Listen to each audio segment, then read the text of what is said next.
the work that the UAE, in particular both Dubai and Abu Dhabi, have done in the field of digital enhancement is phenomenal.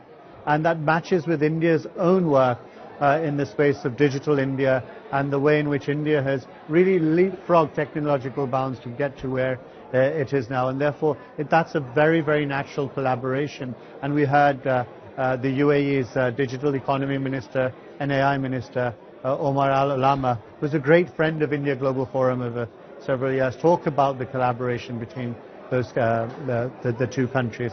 But again, in addition to that, very traditional areas of collaboration in energy and in particular renewables is a big area.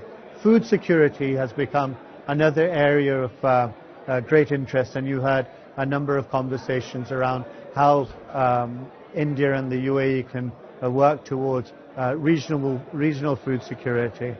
And new and exciting areas such as sports and sports technologies, and both countries are looking at enhancing their capabilities in this particular field. But Manoj, we've heard a lot about how India is, best placed, it's India's century and all of that. But what are the risk factors on the horizon, if any? Well, actually, I subscribe to a different theory or a different approach to this.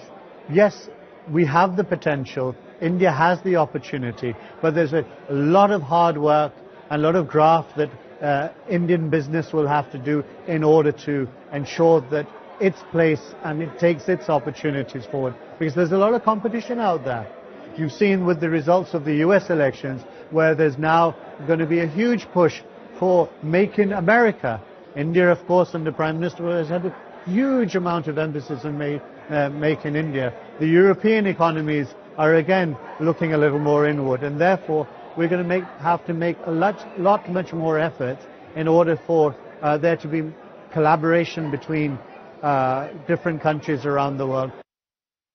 You have funds now in India that specialize in pre-IPOs, late stage, Series D, Series E. So why did you choose early stage? We just chose early stage because I think in a way we were enthused with what Nykaa did. We founded, Falguni founded the business, but we funded it early on. If you find companies like that with good founders, with their head on the shoulders, and we can find them at the age of 2, why find them at the age of 12? So looking for companies at the age of 2, 3, and our investors, our anchors, including SIDBI and others, were very keen to find early stage companies. Again, we don't do seed, but Series A, Series B. And I think the second reason is that, besides getting in early, is that we can actually help them also. And with our experience of being around for like 4 decades, my team's experience, which is a very experienced team as well, anywhere between 5 years to 15-year experience. You can help these entrepreneurs with the right strategies, go-to-market strategies, hiring people, getting mandates. In fact, one of the companies we're helping expand in the Gulf as well. We got them a few mandates here. So yeah, I think you can do a much more holistic approach. If you go for a very late stage company, that could be a fund also in the future, but not today. That's very different. Firstly, the fund has to be much larger. We didn't have the experience. We were a first-time fund.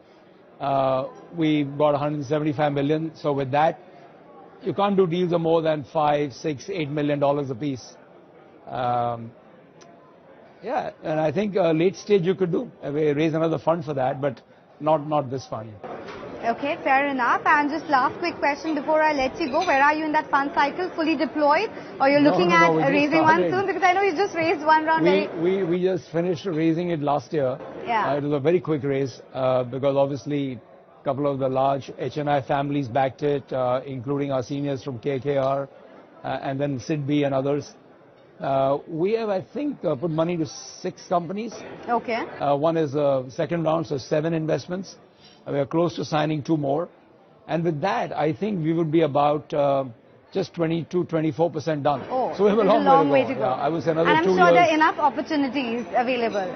They're coming along. I think the one thing I worry about right now is that urban consumption has to come back in every way or form. Rural consumption is doing much better right now. Urban is definitely slower. So, whatever you do, whichever business, there is obviously a consumption angle to it. Yes. So you need that to come back with the right price points, the right demand value. So hopefully it will.